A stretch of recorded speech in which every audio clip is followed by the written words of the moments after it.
Bonjour, bonjour, bienvenue à toutes et à tous sur Cocotte TV. Petite note avant, vous nous avez demandé à ce que nos vidéos ressemblent plus à celles de Linus Tech Tips. On a donc décidé de porter un bonnet. On espère que ça va vous faire plaisir et que du coup, on va beaucoup gagner en qualité de vidéo. Sur ce, aujourd'hui, on vous propose de découvrir ce boîtier, le Colink Citadel Glass SE. Un petit boîtier fabriqué par Colink qui se nomme le Citadel Glass SE, qui est proposé à un tarif de 80 € environ, qui est compatible micro ATX, ITX et qui embarque avec lui un châssis qui est plutôt intéressant et aussi une tonne de RGB avec 3 ventilateurs ARGB et 2 liserés ARGB. On vous propose de découvrir ce nouveau boîtier, c'est tout de suite, c'est maintenant, c'est avec un bonnet, c'est sur Cocotte TV. On se lance donc à la découverte de ce boîtier Colink Citadel Glass SE. On commence avec les tech specs. Comme toujours, le boîtier fait 230 mm de largeur, il fait 395 mm de hauteur, 403 mm de profondeur et son poids est de 5,3 kg. D'un point de vue du style, c'est une sorte de gros cube, micro ATX, également compatible ITX, et le style est plutôt basique, mais c'est avenant, et en plus c'est bien fait, bonne peinture, bons assemblages, bon plastique, rien à dire ou à redire de ce point de vue-là. Sur la face avant, on va retrouver du verre trempé. Du verre trempé avec 2 ventilateurs de 120 mm derrière. Sachez également qu'on a 2 liserés RGB ici, ce qui fait qu'on aura 2 liserés RGB plus 2 ventilateurs RGB. On devrait plutôt dire ARGB puisque le tout est compatible avec les cartes mères. Sur les côtés, on a les grilles, donc avec un mesh métal assez fin, ce qui fait que clairement, on va pas le cacher, ça va pas très bien respirer. Heureusement, on a un gros trou dans la partie basse, ça va aider, mais du coup, pour la filtration, ça va aussi être un peu moins bien.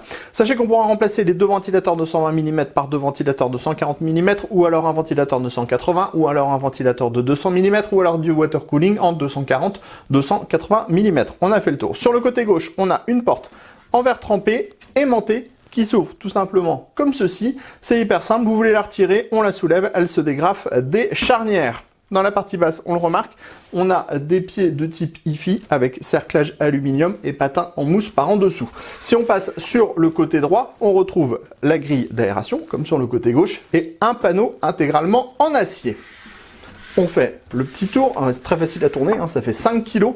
À l'arrière, un ventilateur de 120 mm, ARGB, l'emplacement de la plaque qui oscille de la carte mère, 7 slots d'extension classiques, 2 slots d'extension à 90 degrés. Normalement, les caches sont soudées. Nous, comme on a déjà fait le montage avant, on a arraché les slots et on les a remplacés par d'autres slots. Dans la partie basse, on a l'emplacement de l'alimentation. Sur le top du boîtier, on va retrouver le panneau de contrôle avec le power on, le reset, le bouton pour la gestion des diodes, 2 USB 3.0, les entrées-sorties audio et un USB type C avec le connecteur spécifique pour la carte mère. En dessous, on a un mesh aimanté plastique qui se retire comme ceci. En dessous, on a une grande grille compatible 2 x 120 mm ou 2 x 140 mm ou radiateur de water cooling en 240 mm maximum. On termine sous le Colink Citadel Glass SE avec les pieds de type IFI avec les petits rubbers en mousse.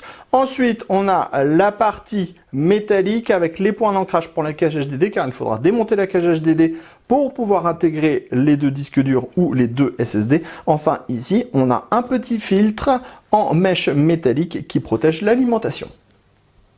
On passe maintenant à l'intérieur de ce Colink Citadel Glass SE. On a une structure plutôt basique pour un boîtier micro ATX, c'est-à-dire qu'on a l'emplacement de la carte mère sur le fond, les slots d'extension et un gros cache alimentation. Dans le fond, on va avoir un large accès backplate. On a également des passages dans le haut, des passages sur le côté, des passages dans la partie basse au niveau du cache alimentation. Et on a 2 emplacements SSD dans le fond ici avec un petit passage pour pouvoir passer les câbles des différents SSD. Si on passe à l'avant, on a une grille qui est équipée de 2 ventilateurs de 120 mm de base. On pourra remplacer les 2 ventilateurs de 120 mm par 2 modules en 140 mm ou par un module en 180 mm ou par un module en 200 mm. Pour le water cooling, c'est 240, 280 mm maximum et on a un passage au niveau de du cache alimentation pour pouvoir mettre les radiateurs de water cooling sans problème. Au niveau du cache alimentation, il va donc dissimuler une cage HDD plus l'alimentation et on le voit, on a une petite fenêtre. Si vous avez par exemple une alimentation RGB, vous verrez en fin d'article, on a utilisé Une alimentation RGB, ça permet de voir l'éclairage de cette dernière. Si on passe sur le côté gauche maintenant, on va trouver un ventilateur de 120 mm sur le fond. On va avoir 4 slots d'extension classique, 2 slots d'extension à 90 degrés. Attention, les caches sont soudées, il faudra les arracher. Enfin, dans le bas, on a l'emplacement de l'alimentation. Enfin, dans la partie haute, on retrouve une grille qui est protégée par un mèche aimanté plastique sur le dessus. La grille, elle est compatible 2x120 mm ou 2x140 mm. Pour le water cooling, ça sera 240 mm maximum. On passe maintenant à l'arrière du plateau de la carte mère. On va tout d'abord trouver ici un large accès backplate. On a des passages dans la partie haute, des passages sur le côté de la carte mère, un passage ici pour les 2 emplacements SSD. Dans la partie basse, on va retrouver la cage HDD, montage par vis. C'est une cage, tout ce qu'il y a de plus classique qu'il faudra démonter en plus pour pouvoir installer les HDD ou SSD à l'intérieur. Ensuite, on va voir tous les connecteurs pour les différentes prises additionnelles. On va voir l'emplacement de l'alimentation dans la partie basse. Et on le voit, au centre, on a un dispositif qui va permettre de relier jusqu'à 6 ventilateurs PWM maximum. On pourra brancher le tout à la carte mère pour gérer via le PWM. Et on a également 1, 2, 3, 4, 5, 6 emplacements pour le RGB. Donc on a un seul emplacement de libre puisqu'on a déjà 5 plots qui sont occupés pour les 5 dispositifs RGB qui sont présents de base. Sachez que comme on est sur du ARGB, on pourra gérer tout ça avec la carte mère. On a un connecteur qui est disponible ici. Sachez que le tout s'alimente avec du SATA. On n'oublie pas de vous dire non plus qu'on a des petits patins en mousse pour l'alimentation pour éviter que cette dernière ne vibre. On découvre notre boîtier Citadel Glass SE avec la configuration montée à l'intérieur de ce dernier. Vous le voyez, on est sur du micro ATX, mais ça reste très propre, même avec notre grosse carte graphique RTX 2070 custom. Attention toutefois, à cause de ce ventilateur et de la hauteur disponible pour les 2 slots d'extension et de montage de la carte graphique à 90 degrés, il faut avoir une carte de référence pour que ça puisse passer. Car si votre carte est plus haute, ne serait-ce que d'1 centimètre au-dessus des écarts de fixation, ça va venir buter contre le ventilateur et ça empêche l'installation de la carte graphique. Ou alors, il faudra démonter le ventilateur, installer la carte graphique et remonter le ventilateur. Ensuite, pour le reste, comme on le disait, le montage est extrêmement propre. On a la place suffisamment dans la partie haute. La carte micro ATX, elle place sans peine à l'intérieur. On a placé le SSD sur le fond ici, comme ça c'est joli. La carte graphique, vous voyez, vous pourrez mettre du full size sans aucun problème.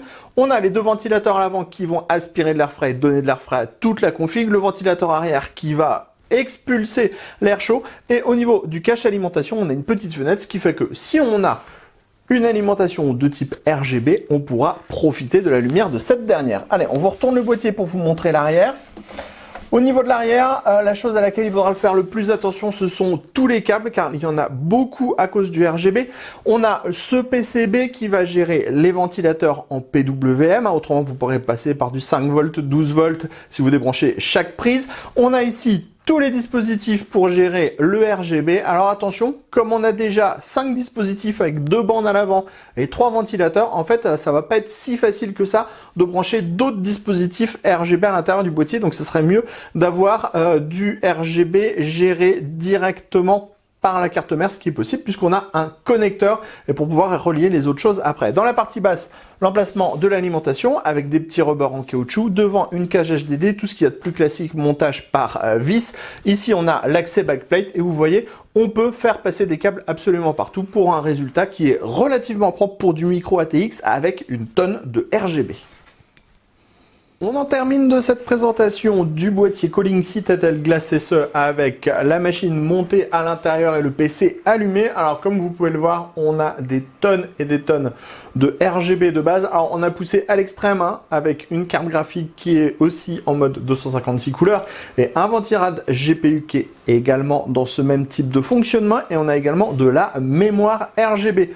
On a ajouté l'alimentation Calling Core RGB dans la partie basse, ce qui fait que vraiment c'est très licorne et très arc-en-ciel. Bien sûr, vous pourrez modifier les couleurs des 2 ventilateurs avant, des 2 liserés et du ventilateur arrière avec le petit bouton qui est ici. Donc là, on vient de modifier pour passer sur un mode plus rapide. On a des tonnes et des tonnes de possibilités. Vous pourrez absolument vous éclater comme vous voulez avec le RGB. Et après, on a aussi des modes qui sont plus classiques avec une seule couleur ou des modes briefing. Bref, on a un petit peu tout. Et ça, c'est plutôt pas mal. Surtout pour le tarif, on le rappelle, on est juste au-dessus des 80 € pour ce boîtier micro ATX qui est très intéressant puisqu'on peut faire du montage avec de la carte graphique à 90 degrés. Attention toutefois, pas avec le gros ventilateur à l'arrière puisque ça va bloquer autrement. Sur ce, on se donne rendez-vous très prochainement sur cocotland.com pour toutes nos news, tous nos articles à propos du matériel informatique. Et on se donne aussi rendez-vous sur notre chaîne Cocotte TV pour toutes nos prochaines vidéos. On vous dit à très bientôt.